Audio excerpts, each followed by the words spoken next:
আসসালামু আলাইকুম সবাইকে। সবাই কেমন আছেন? আশা করি সবাই ভালো আছেন। আলহামদুলিল্লাহ আমরাও ভালো আছি। ফারিস্তা মমস ওয়ার্ল্ড থেকে আপনাদের সবাইকে স্বাগতম। আবারও হাজির হলাম নতুন আরেকটি ভ্লগ নিয়ে আপনাদের মাঝে। আশা করি ভ্লগটি ভালো লাগবে। আর ভালো লাগলে লাইক, কমেন্ট, সাবস্ক্রাইব করে পাশেই থাকবেন। প্রতিদিনের মতো আজকের ব্লগটিও আমি সকাল থেকে স্টার্ট করেছি। আর সকাল সকাল ঘুম থেকে উঠে ফ্রেশ হয়ে কিন্তু চা নাস্তা করেছি। তবে মেহমান বাসায়, আর এত সকাল সকাল ক্যামেরাটা অন করতে নিজের কাছে আনইজি লাগছিল। যেহেতু ছোটো বোনের শাশুড়ি আছে, মা ওই কী ভাববে যে ঘুম থেকে উঠে ক্যামেরা হাতে নিয়ে বসে আছে। তাই চা খাওয়ার সময় আর ভিডিওটা করিনি। চা খাওয়া দাওয়া শেষ করে তারপর আমি চলে এসেছি রান্নাঘরে। আর রান্নাঘরে এসে বিশাল বড় একটা ডেক বসিয়ে দিয়েছি। এই বড় পাতিলটার মধ্যে আমি আজকে খিচুড়ি রান্না করব, পাতলা খিচুড়ি। আর আমার বড় বোন, ছোট বোন, মাওই ওনারা বলল যে সব সবজি একত্রে করে একটা খিচুড়ি রান্না করে ফেলো, এতে করে সকালে কষ্টটা কম হয়ে যাবে আর সবার সুন্দরভাবে খাওয়া হয়ে যাবে, যেহেতু সবাই খিচুড়ি পছন্দ করে। আর শীতের সকালে শীতের সবজি দিয়ে গরম গরম ধোয়া ওঠা খিচুড়ি কার না ভালো লাগে? আমার কাছে তো ভীষণ ভালো লাগে। আপনাদের কাছে কেমন লাগে অবশ্যই কমেন্ট করে জানাবেন। একদিক থেকে মিম সব কিছু আমাকে কেটে কুটে ধুয়ে পরিষ্কার করে দিচ্ছিল, আর আমি এইদিকে রান্না করছিলাম। আমি কিন্তু খিচুড়িটা সবসময় কষিয়ে রান্না করার চেষ্টা করি, এতে করে টেস্টটা অনেক বেশি বেড়ে যায় আর খেতে অনেক ভালো লাগে। প্রথমেই আমি মশলা কষিয়ে নিয়েছি, এর মধ্যে মাংসটা কিছুক্ষণ কষিয়ে যত ধরনের সবজি ছিল বাসায় কেটে নিয়েছিলাম ওগুলোই দিয়ে দিয়েছি। আর সবজিটাও মোটামুটি ভালো করে নেড়ে চেড়ে হাফ সিদ্ধ হয়ে এসেছে আর পানিটাও শুকিয়ে গেছে। এর মধ্যে আমি ধুয়ে রাখা চাল ডাল দিয়ে দিলাম। আর আমি মুগ ডাল, মশারির ডাল আর চাল নিয়েছি। রেগুলার যে চালের ভাতটা খাই সেই চালটাই আমি ইউজ করছি। আর এই চালের খিচুড়িটাই আমার কাছে ভীষণ ভালো লাগে। সবজি বা মাংস যেগুলোই আমি দিয়েছি কোনো কিছুতেই কিন্তু আমি এক ফোঁটাও পানি অ্যাড করিনি। সবজি আর মাংসর থেকে যেই পানিটুকু বেরিয়েছে ওগুলো দিয়ে কিন্তু আমি খুব সুন্দর করে কষিয়ে নিয়েছি। চালটা বেশ কিছুক্ষণ ভাজা ভাজা করে এর মধ্যে আমি বাঁধাকপি আর মটরশুঁটি দিয়ে দিয়েছি। তারপরেও আমি বেশ কিছুক্ষণ নেড়ে চেড়ে ভাজা ভাজা করে নিয়েছি। আর আমার কাছে তো মনে হয় পোলাও, খিচুড়ি, বিরিয়ানি এভাবে নেড়ে চেড়ে বেশি করে কষিয়ে ভাজা ভাজা করে নিলে খেতে অনেক বেশি মজা লাগে। অনেকক্ষণ কষানোর পর আমি টমেটো কেটে রেখেছিলাম সেগুলো দিয়ে দিলাম। আর টমেটো দিয়ে সুন্দর করে নেড়ে চেড়ে সব কিছু একসাথে ভালো করে মিশিয়ে নিয়েছি। তারপর কেটেলে গরম পানি দিয়েছিলাম, ওগুলোই দিয়ে দিয়েছি। আর কেটেলের গরম পানিতে তো আর এতগুলো খিচুড়ি হবে না, তাই পাতিলেও গ্যাসের চুলায় আরেক পাশে দিয়েছিলাম, ওই পানিগুলোও অ্যাড করে দিয়েছি। পরিমাপ মতো পানি দিয়ে সব কিছু একসাথে ভালো করে খুরচুন দিয়ে নেড়ে চেড়ে মিশিয়ে নিয়েছি। আর খুব ভালো করে মিশিয়ে নিয়েছি যেন পাতিলের তলাতে না লেগে যায়। এরপর বেশ কিছুটা কাঁচামরিচ দিয়ে বেশ কিছুক্ষণ ঢেকে রেখেছিলাম। ভেবেছিলাম খিচুড়িটা হতে থাকুক আর আমি সংসারের অন্যান্য কাজগুলো করে আসি। যেহেতু আজকে বাবার বাড়িতে যাব তাই খুব দৌড়ে দৌড়ে কাজ করছিলাম। আর আমার যেহেতু হেল্পিং হ্যান্ড আছে, সেই সাথে আমার ছোট বোনের হেল্পিং হ্যান্ড, ওরা কিন্তু ঘরটোর সব কিছু গুছিয়ে সব কাজ করে নিয়েছে। তো আমি বাকি যা ছিল ফারিস্তাকে উঠানো, ফ্রেশ করানো, ওগুলোই করতে গিয়েছিলাম। আর এইদিকে আমার পাতিলে খিচুড়িটা অনেকটাই লেগে গিয়েছিল, দৌড়ে এসে আবার পাতিলটা চেঞ্জ করেছি। আর আমি যেহেতু পুরা গ্রান পাচ্ছিলাম এর জন্য কিন্তু আমি আর খিচুড়িটা নাড়াচাড়া দেইনি, একদম সোজা ঢেলে দিয়েছিলাম আরেকটা পাতিলে চুলাটা অফ করে। এতে করে কিন্তু খিচুড়ির মধ্যে এক ফোঁটাও ব্যাড স্মেল ছিল না, বোঝাই যায়নি যে পাতিলের তলাতে লেগে গিয়েছিল। খিচুড়িটা এত সুন্দর হয়েছিল আর দেখতেও দেখুন মাশাল্লাহ কতটা লোভনীয় হয়েছে। অনেকগুলো ধনিয়া পাতা দিয়েছি, সেই সাথে বেরেস্তা করে দিয়েছি। আর আমার কাছে বেরেস্তা অনেক ভালো লাগে। এত কিছুর চাপে আমার প্রিয় জিনিস ঘি, সেটা দিতেই কিন্তু আমি ভুলে গিয়েছিলাম। তাতে কি ঘি ছাড়াও কিন্তু অনেক বেশি মজা লেগেছে। আর এই তো খিচুড়ির পাতিলটা সহ টেবিলে নিয়ে এসেছি, যেহেতু মানুষ বেশি একবারে বসেই সবাই খেয়ে নেব। আর আমার আব্বুর জন্য একটু নিয়ে যাব। আর সকালে খাওয়া দাওয়া শেষ করে আমরা সবাই চলে এসেছি আমার বাবার বাড়িতে। আর এসে দেখি মাটির চুলায় আন্টি রান্না করছে। গরুর মাংস আর ভাত রান্না হয়ে গেছে, ছোট মাছ চচ্চড়ি করছিল আর শোরমা মাছ ভুনাটা আমিই করেছি।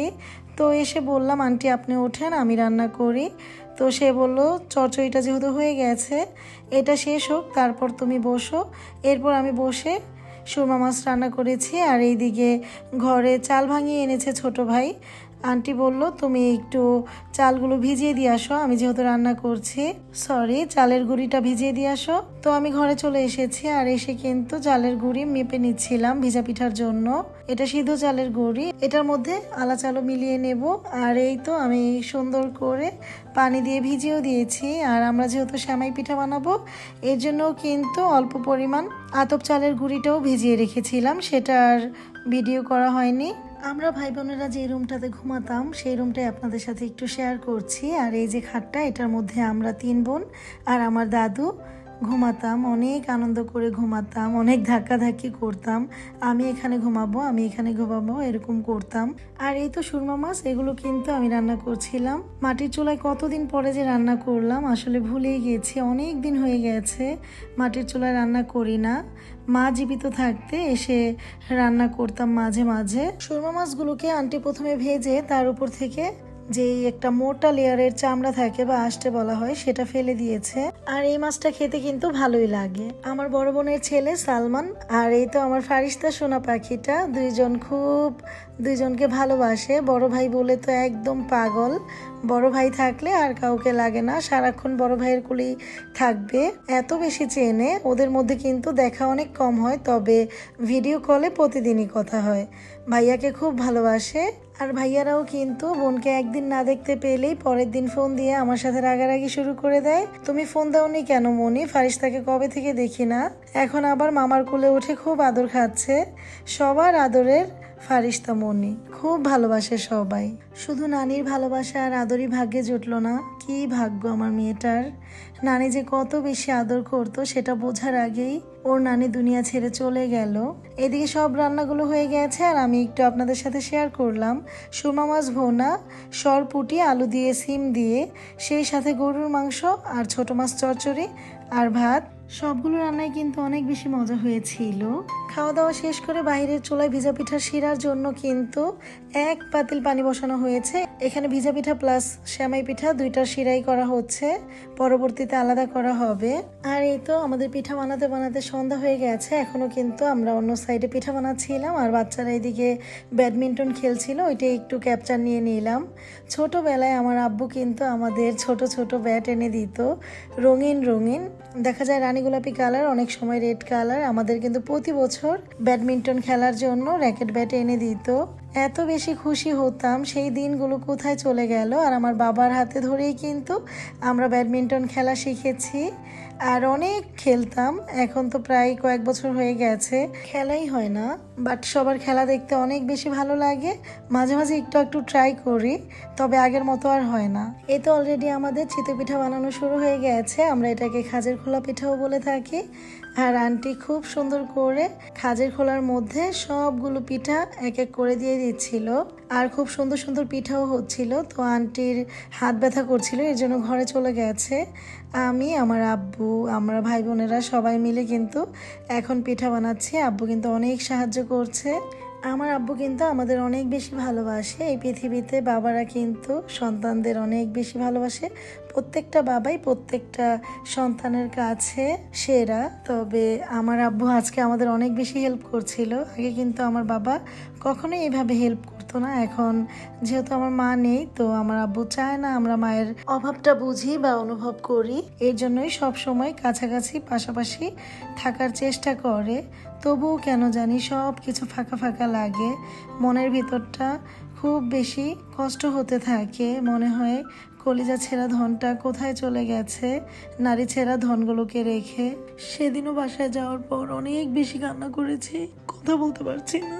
আমি যে কতদিন পর আমার বাবার বাসায় গিয়েছি, অনেক দিন পর। আর আগে প্রতিদিন বাবার বাসায় যেতাম, দাদু ছিল, মা ছিল, না গেলে অস্থির অস্থির লাগতো।